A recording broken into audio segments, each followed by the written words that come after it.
What is on the line on this beautiful day in October?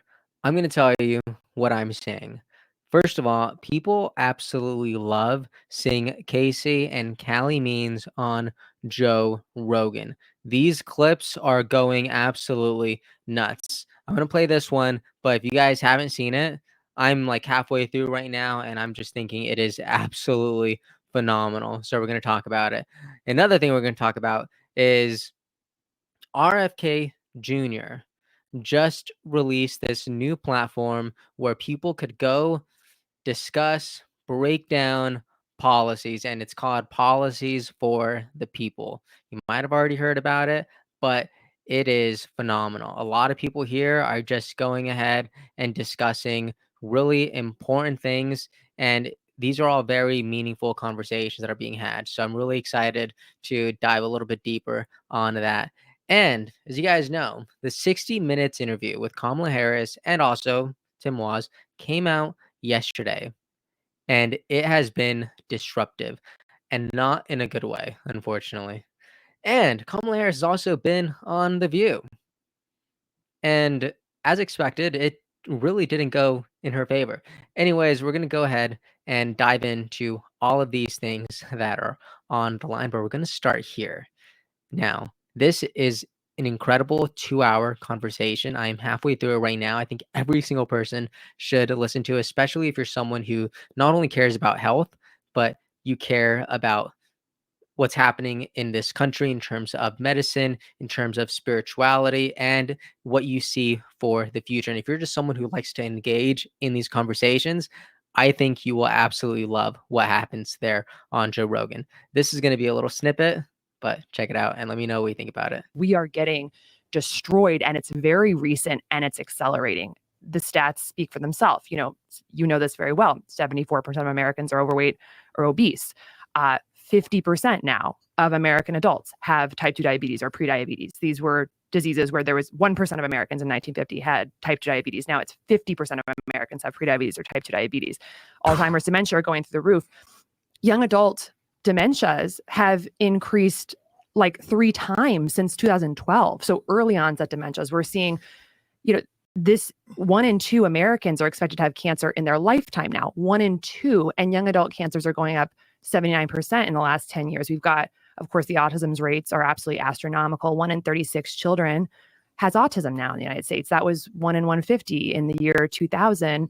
And in California, where I live, it's 1 in 22 with a lifetime neurodevelopmental disorder. We've got infertility going up 1% per year. 25% of men now under 40 have erectile dysfunction. A quarter of the country. This is fundamentally a metabolic disease. We've got 77% of young Americans can't serve in the military because of obesity or drug abuse. We've got autoimmune diseases. Some studies are saying they're going up 13% per year. It's really unbelievable. And I could go through so many more diseases. Of course, we've got heart disease, which is almost totally preventable, as the leading cause of death in the United States, killing around 800,000 people per year. And I think as I kind of just looked around, and again, these are just statistics, I started trying to put the pieces together. Why is this happening? Why are these all going up all at once? And that led me on what is now a 7-8 year journey, ultimately leaving the surgical world, putting down my scalpel forever. Because what I realized is that when you go to the science with a root cause perspective, you go back to PubMed with a slightly different perspective, not how do I treat these diseases once they emerge, but why are they happening? You see a very obvious, blaring answer, which is why we had to write a book about it, which is that it's all caused by metabolic dysfunction, a term that I never learned in medical school. I learned about metabolic syndrome and the different individual diseases that make it up, but there is a problem. There is a fundamental breaking of our core cellular biology that is caused by our diet and the world we're living in, the modern world we're living in today, that is crushing the very way that the human body and our human cells can transmit food energy to life energy, to cellular energy. And so our bodies are essentially, fundamentally, because metabolic health is how we make energy in the body, the way that our environment is now synergistic to storing our metabolic health, and the science is very clear about this, it's basically like all of us are a little bit dead while we're alive. That's what metabolic dysfunction is. It's less energy in the body. We're underpowered. And that's very dark. Now, if that's a lot to process for you, we are in complete agreement. Okay. In fact, the number one comment here is this is hard data to process, but I'm immensely hopeful now that more and more people are having the difficult conversations about addressing public health issues rather than turning to endless drugs and medications that only mask the issue. And I think so much of the conversation that they were having was about that. It's not just about, putting a Band-Aid on it, hoping that fixes the problem, but about, no, why did you actually get cut in the first place? Okay. And I think about how we try to solve these essentially three-dimensional issues with one-dimensional solutions. So what I love about these two people, Callie and Casey Means, is they are and also I think RFK Jr. is part of this solution, is they are actually looking at the root cause and they're trying to fix that problem at the source.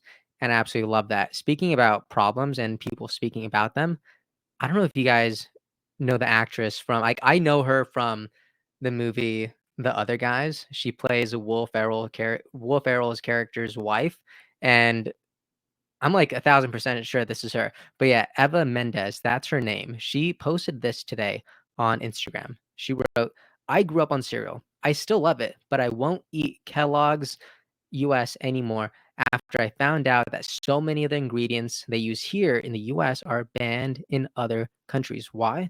Because they're harmful to children. Gracias to the food babe for helping to bring this to light and demand that Kellogg remove these harmful artificial food dyes for us, just like they do in other countries. How great is that? And she also tagged Callie Means, Casey Means. I wonder if she tagged RFK Jr. No, she didn't. But still a leader in this movement. So that is absolutely great. They said, thank you so much for your voice and standing up for American children. I absolutely love that so much. Again, speaking about elevating the conversations and making these things known, as I mentioned earlier, George just shared this today. He wrote, Breaking, RFK Jr. just launched an open digital forum called Policies for the People, where citizens all over the country can post policy proposals that Trump's team will review. Patriots are already using the portal to post and vote on policy ideas ranging from health to the economy. One guy posted a fairly detailed explanation on how we can use the Civil Rights Act to restore free speech, which isn't something I've ever thought of. Therefore, what is needed is the inclusion of a new protected class into the Civil Rights Act. This class should be broadly defined as individuals engaging in public speech, expression of viewpoints, or activism that is protected by the First Amendment. User Adam, hey, Gary. Trump's second term is literally going to be fueled by we, the people, and not big donor puppet masters looking out for themselves. This is exactly what we have been saying for the past, 2 months now. Now that Kennedy has suspended his campaign and got completely behind President Trump, this is what we wanted. Like Kennedy said, if you want him in Washington D.C., vote for President Trump because essentially you are voting for Kennedy through him, and people absolutely love it. Like even George continues to talk about it. Sean Farash says, This is awesome. A direct line between the people and the POTUS. Absolutely. Now, I've only been on this site for a couple minutes, but it's already really, really interesting. I'll go ahead and click on this. Single issue bills for Congress. Oh my gosh. I was literally just thinking about this the other day. See what you mean? And now you could engage in the collective thought on this platform, and it's absolutely fascinating. Look at what Patriot AK says. A majority of our bills that Congress votes on today are filled with pork and fluff, items that would never get passed on their own. Never again should Congress be forced to vote on a 2,000 plus page bill that no one was given enough time to read and dissect.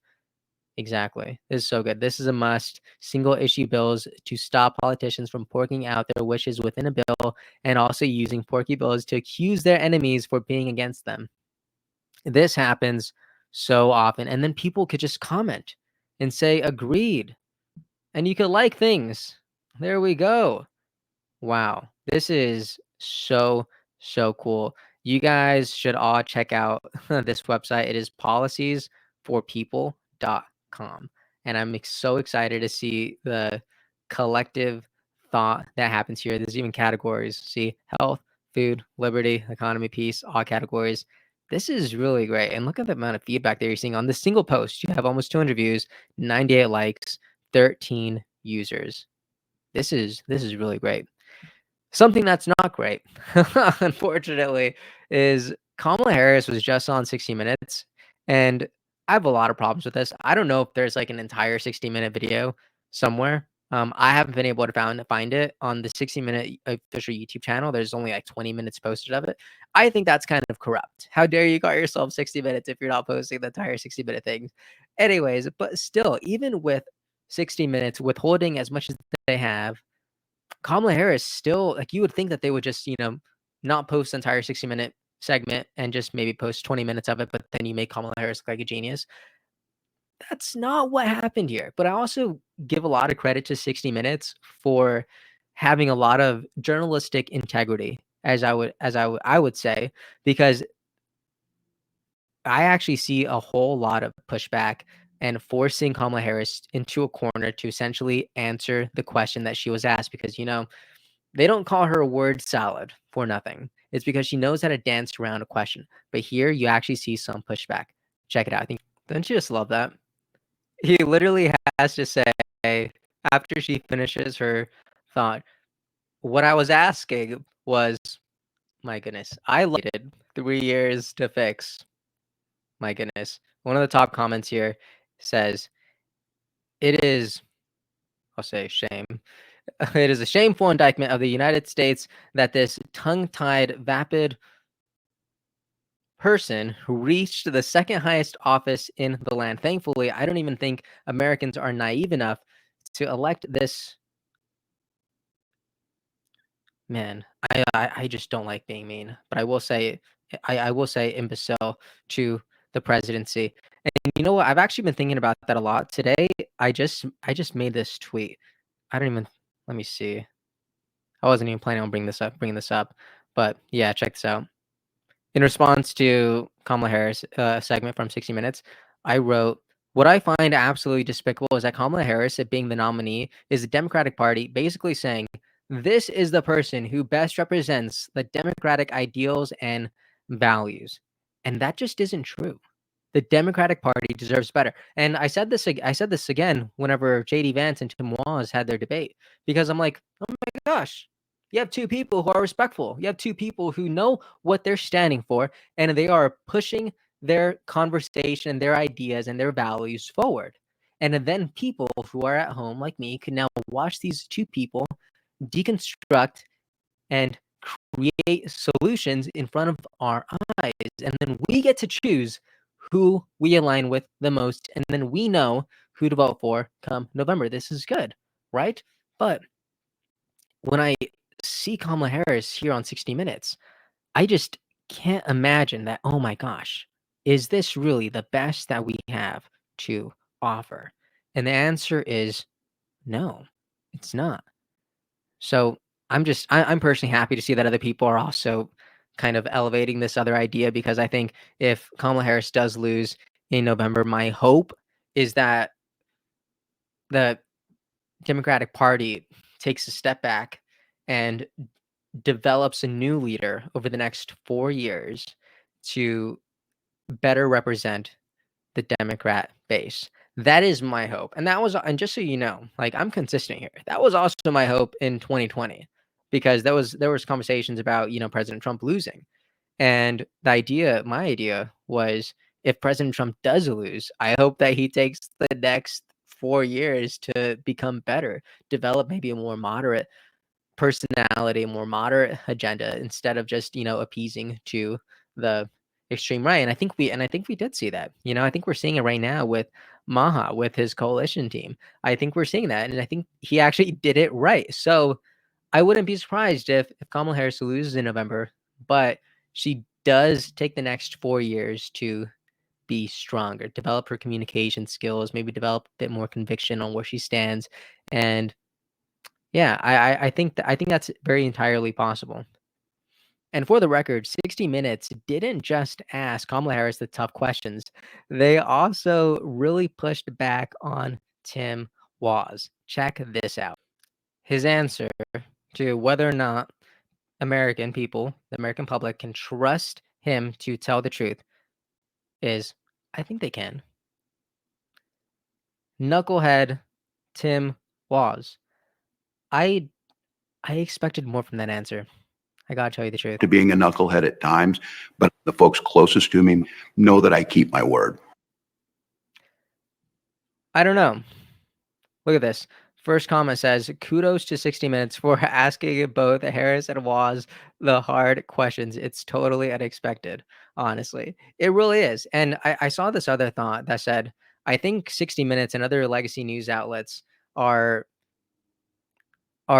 losing so much faith in Kamala Harris that they are expecting President Trump to win so much that they do not want to hurt their reputation even more by continuing to elevate Kamala Harris to the top. So now they're going to start being more they're going to start doing their jobs.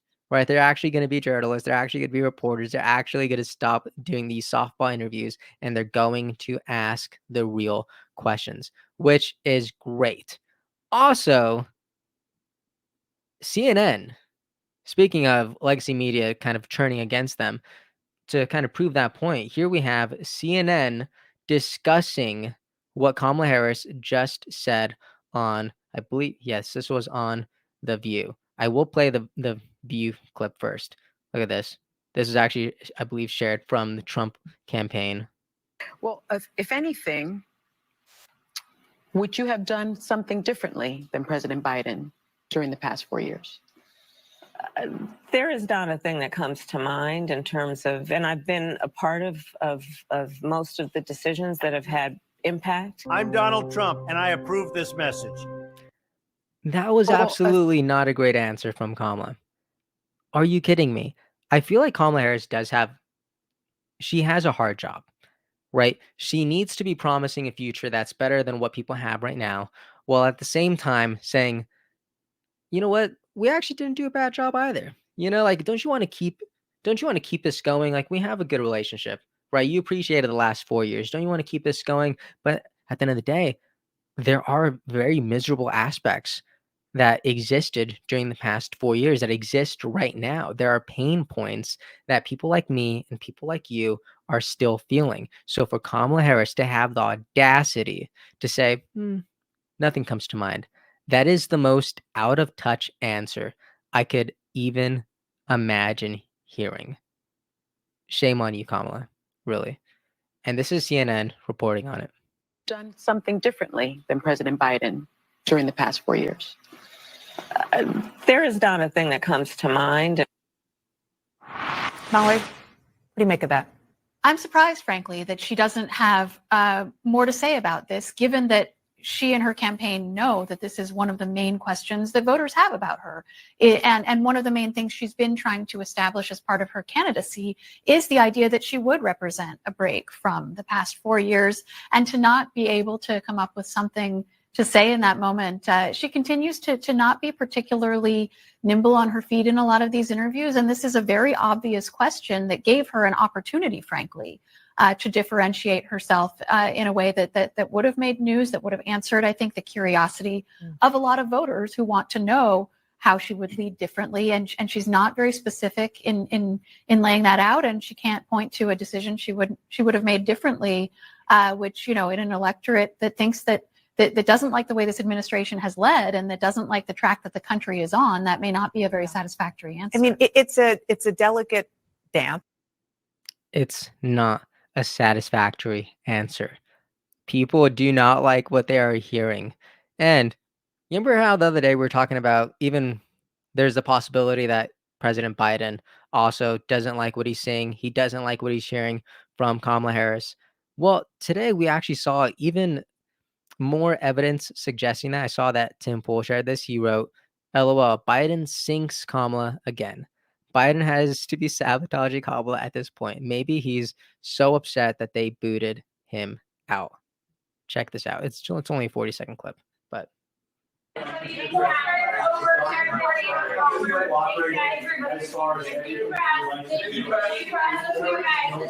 The governor of Florida has been cooperative. He said he's gotten all that he needs. I talked to him again yesterday, and I said, I said, no, you're doing a great job. It's all being done well. We thank you for it.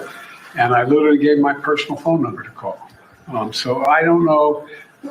There was a rough start in some places, but every governor from Florida to North Carolina has been fully cooperative and supportive and acknowledged what this team is doing. And they're doing an incredible job. We got a lot more to do.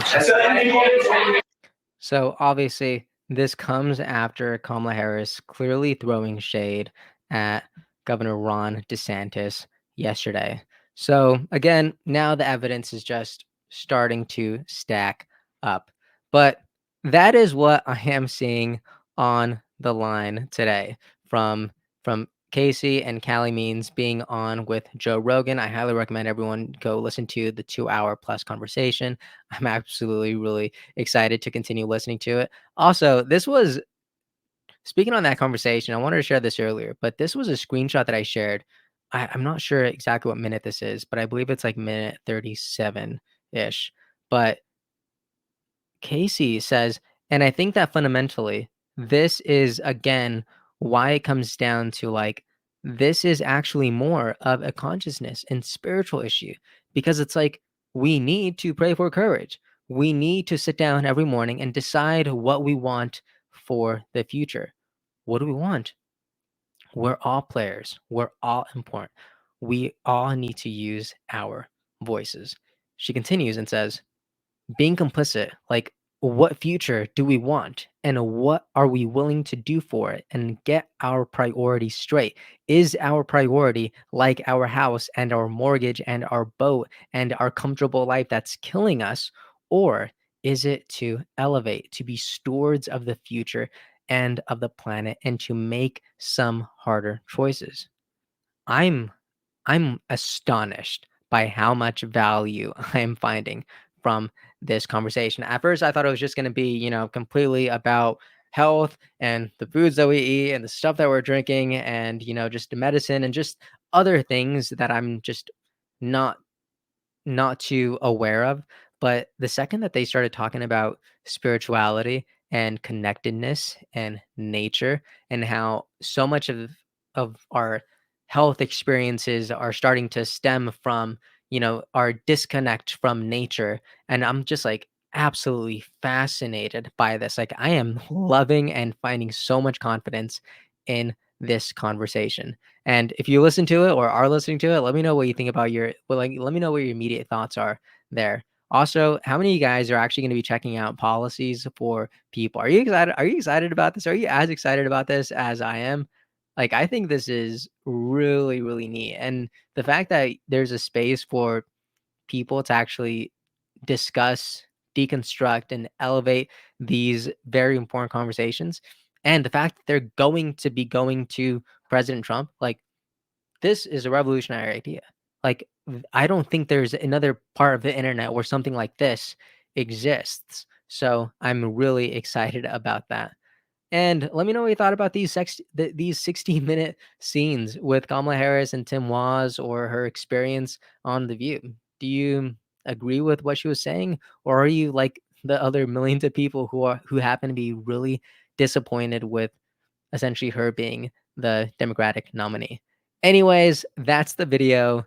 Let me know what you thought about these conversations. Please be respectful in the comment sections. I'm so excited to read your comments. I believe I got to everyone yesterday, so that's awesome. Also, check this out. Look at this little addition here. YouTube sent me this little like play button and I'm just so appreciated. I mean, I appreciate it so much, and I think it looks really good right there in the background. And I'm just so thank you so much to YouTube and YouTube creators. I'm happy to do this. I'm happy to be here.